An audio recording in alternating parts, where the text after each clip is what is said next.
Bonjour et bienvenue dans cette formation continue dédiée au logiciel Unity 3D. Aujourd'hui on va s'amuser un peu à déplacer notre joueur une fois qu'il est mort sur un point dans la map. Ce que je vais faire c'est que je vais enlever le mode 2D, rentrer la caméra. On va ajouter un point sur la map pour faire respawn notre joueur. Je cache juste un point vide comme ça. Mettre en position 0. On va l'appeler spawn player. On va faire un truc assez simple, on va juste mettre un point. Par contre je l'ai mis au centre de la map. Alors ce point sur notre map, alors je vais me mettre en ISO, on pourrait le faire spawner par exemple sur un bâtiment. Et on va le faire spawner là par exemple. Alors un peu en hauteur, tac. Je vais mettre en perspective. On va le faire spawner là, on pourrait lui donner une rotation aussi au joueur, histoire qu'il regarde à un endroit précis par exemple. Alors un peu au-dessus du sol, de toute façon il y a de la gravité, mais toujours un peu au-dessus du sol, hein, histoire qu'il ne soit pas dans le sol. Parfait. On pourrait lui donner une rotation, ça peut être marrant. On va dire qu'il va regarder par là, hein, il regardera les arbres, ok. On va s'amuser avec ça. Du coup je vais créer un script sur notre player à nouveau. Je vous ai dit qu'il y aurait beaucoup de scripts sur le joueur. Alors on pourrait tout mettre hein, dans le manager ou dans un truc. Je préfère détailler. On va l'appeler player spawn. Alors pour l'instant ça va être un script très simpliste. Plus tard on verra pour avoir plusieurs points de spawn et mettre à jour en fait ce point de spawn.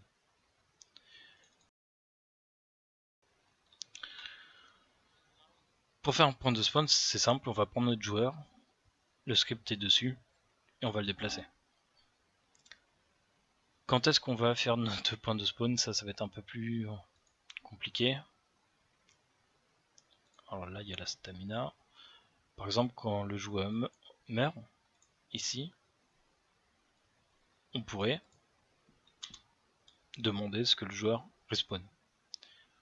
On pourrait aussi, dans CamEffect, vu qu'on demande l'effet de mort, ici, on joue notre effet de mort, on pourrait appeler ici aussi notre fonction pour respawn. C'est comme vous voulez, soit vous la mettez ici.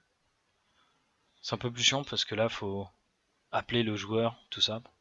On n'a pas de référence en plus au player manager. Dans stat, j'ai déjà le manager, une référence à tous les scripts. Du coup, it def. Dans le def, du coup, on va appeler notre fonction. On va la créer. Public void player respawn. Respawn. Tac. Fonction publique. En player spawn, je vais peut-être le. Ouais, je vais l'appeler dans le manager. Alors peut-être pas en public. Player spawn. Player spawn. Alors player. Comme ça. Voilà. On va le référencer. Player spawn. C'est sur le même objet que le joueur. Player spawn. Parfait. Comme ça, si on en a besoin, c'est déjà référencé. Ok. Dans nos stats, ce qu'on va faire, ce qu'on va appeler player manager. Le script player spawn. Ah bah du coup, il me la faut en public.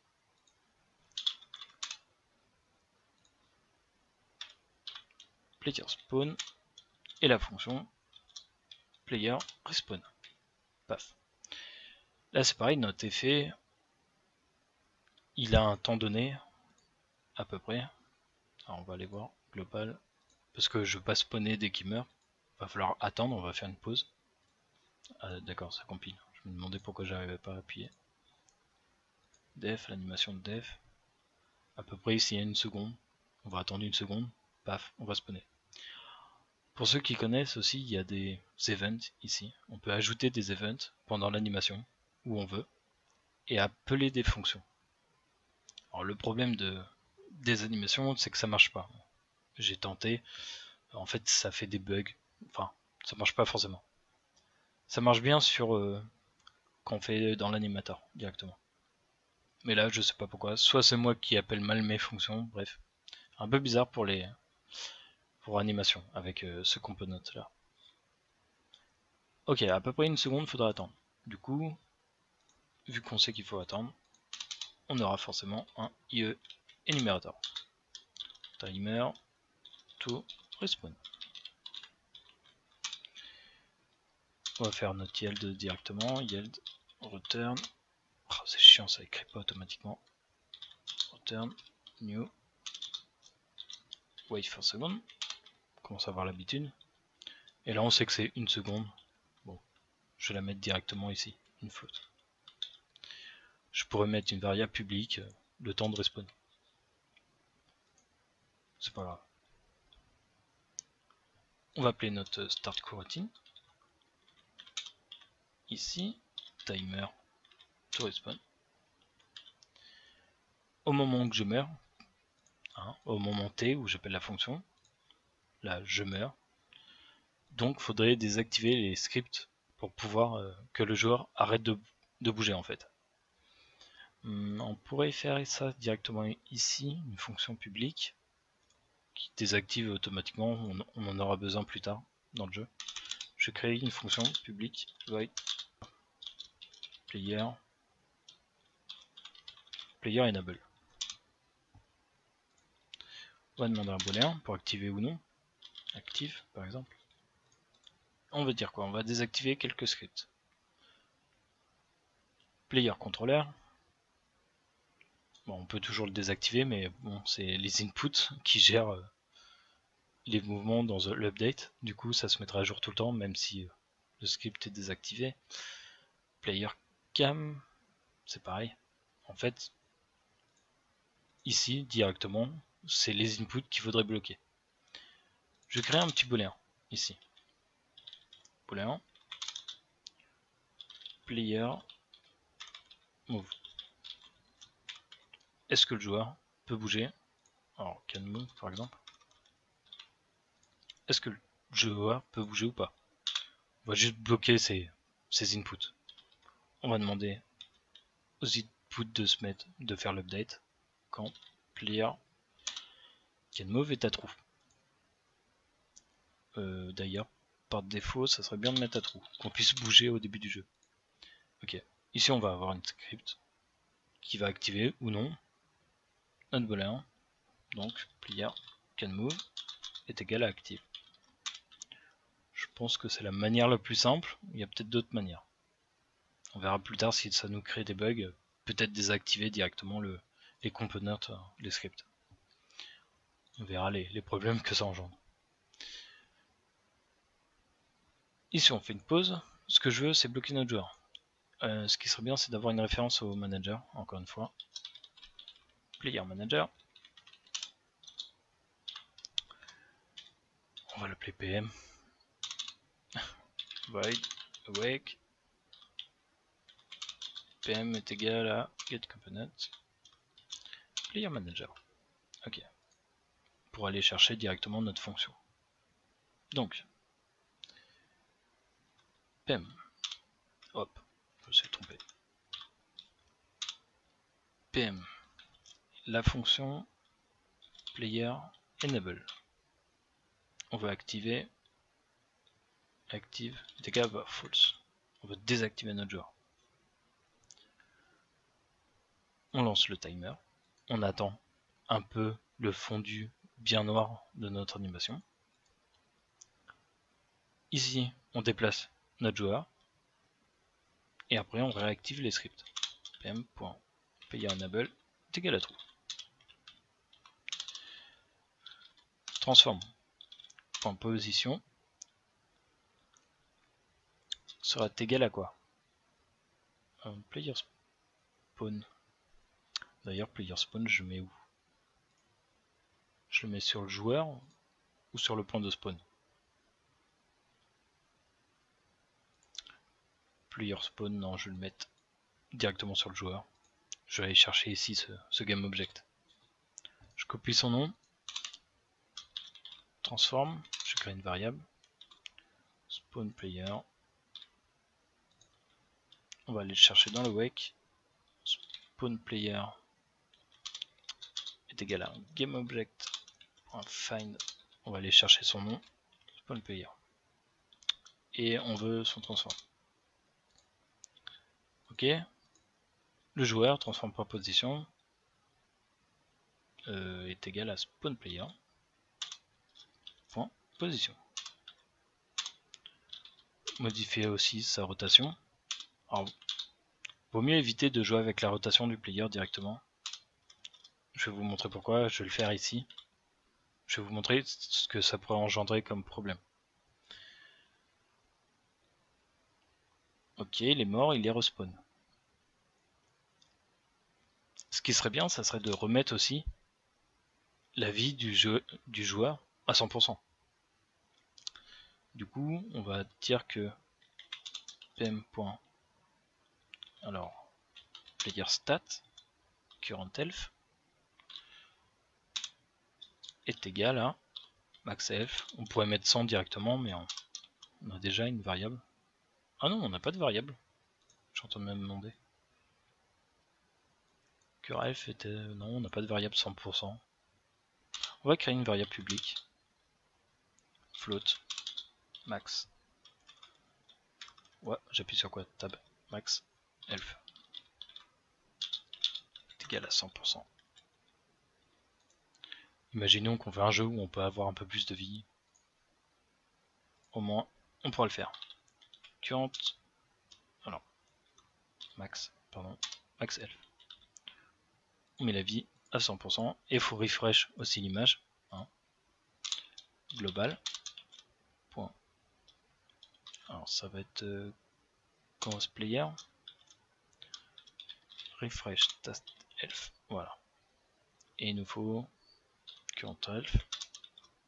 Player stat. Current health. Voilà. On met à jour l'image. Parfait. Et on réactive les scripts. Bon, je pense que c'est bon. On peut tester, voir un peu ce que ça donne. Ça compile. Bon, je vais me remettre sur la console, voir si on a des problèmes ou pas. Ok. On est là. On va essayer de mourir. Mon joueur, il a combien de vie? Ouais, il a 5% de vie. Enfin, 5 points de vie. Paf. Quoi? J'ai même pas pris de dégâts. Alors des fois j'en prends, des fois j'en prends pas. Je dois être à la limite des 5 mètres. Ah là là. Pourquoi il prend pas des dégâts là? Faire l'Yamakasi. Hop. Paf. Je suis mort. Paf. J'ai bien respawn. Ok, on est bien spawné. Notre joueur regarde cette direction là. Donc là on peut repartir. Alors j'ai pas checké si notre joueur se déplaçait dans la scène. C'est ça que je voulais voir. Je vais prendre mon player. Je vais recentrer la caméra. Alors je vais essayer de faire en sorte de suicider ici. Voir si notre joueur se déplace. Je vais faire play. En fait c'est pour voir si mon joueur peut encore bouger pendant qu'il est en train de mourir. Alors je vais essayer de sauter. Ça serait bien de faire le script pour l'échelle par exemple. Histoire d'éviter de remonter à chaque fois. Allez, on suicide. Voilà, j'appuie sur avancer. Et en fait je peux plus avancer du tout. Ok, ça fonctionne très bien. Pas besoin de désactiver des scripts. Ok, c'est cool. Je pensais qu'il y aurait plus de problèmes pour les scripts à désactiver ou non. Mais juste en désactivant les inputs, ça fonctionne très bien. Ça bloque tout en fait. Ok, par contre ça met plus à jour. Ouais, c'est ça qu'on pourrait avoir comme problème. C'est vu que ici, alors je vous explique quand même parce que si un jour vous voulez faire autre chose. Putain, alors je suis perdu. Le contrôleur. Non, le manager. Là ici, dans l'update, je désactive les touches hein, avec cette fonction. Le problème, c'est que par exemple, on pourrait avoir problème sur par exemple le jump ici. Le jump, lui, calcule la gravité. Du coup, cette gravité va plus être calculée, va être désactivée. Hein, cette fonction est dans une update en fonction des inputs, de l'input. Cette fonction est toujours appelée. Si on désactive, ici le all input, cette fonction n'est plus mise à jour.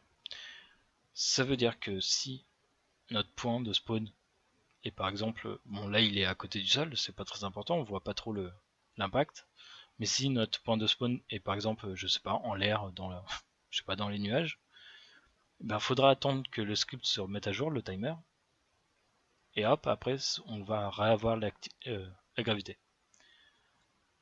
Ça veut dire que si on meurt et qu'on peut encore tomber, et ben là du coup, vu qu'on désactive les inputs, la gravité n'est plus mise à jour.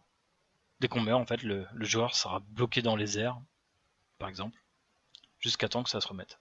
Ok ? On peut avoir ce souci-là. Souvent, on fait spawner le joueur, ou on meurt quand on touche le sol. On meurt, mais ouais. Mais par exemple, un jeu en multijoueur, si on est en l'air, je sais pas, on saute, on se fait tuer, bah, le joueur restera planté en l'air. Du coup, c'est ce genre de problème qu'on pourrait avoir. Ok, notre joueur spawner. Je voudrais vous montrer, on a un petit peu de temps, des problèmes qu'on pourrait avoir avec en changeant les rotations de notre joueur. Vous avez vu que ici dans notre spawn, on modifie la position du joueur et sa rotation par rapport au spawn. Ok. Imaginons que notre maison, bon bah là elle est bien plate. Imaginons que on est sur un sol un peu bancal et que notre spawn n'est pas vraiment droit ou qu'on a fait une modification sans faire exprès, on a tourné un peu notre spawn. Voilà, notre spawn est un peu sur le côté. Là on va avoir un gros problème. Je vais vous montrer ça. Si je me suicide encore une fois. Est-ce que je peux me suicider d'ici s'il vous plaît? Merci. Et voilà. Et on a un problème là avec la caméra qui fait n'importe quoi. Notre joueur garde sa position, sa sorte de rotation bizarre. Voilà. Voilà ce que ça peut faire comme problème. Ok. Donc, par défaut, quand on déplace le joueur, on évite de modifier sa rotation. Parce que là, en fait, rotation, il prend les rotations dans le monde, ici. Les trois valeurs. Notre player, par défaut, on joue pas avec sa rotation X. Enfin, ouais, sa rotation X, on joue pas. Je vais vous montrer le player. On joue jamais avec sa rotation X, hein, on veut pas que notre joueur tombe comme ça. On veut pas qu'il fasse des trucs bizarres sur le côté. D'ailleurs, quand on meurt, on pourrait faire un effet comme ça. Mais bref, on joue pas avec ces rotations-là. Ça crée des problèmes quand on joue. Problème de rotation, forcément. Ok, ça fait des trucs un peu bizarres. Donc attention, au spawn, soit vous faites très attention avec que spawn soit à droit, soit on désactive et il prendra une rotation par défaut au moment où il est mort.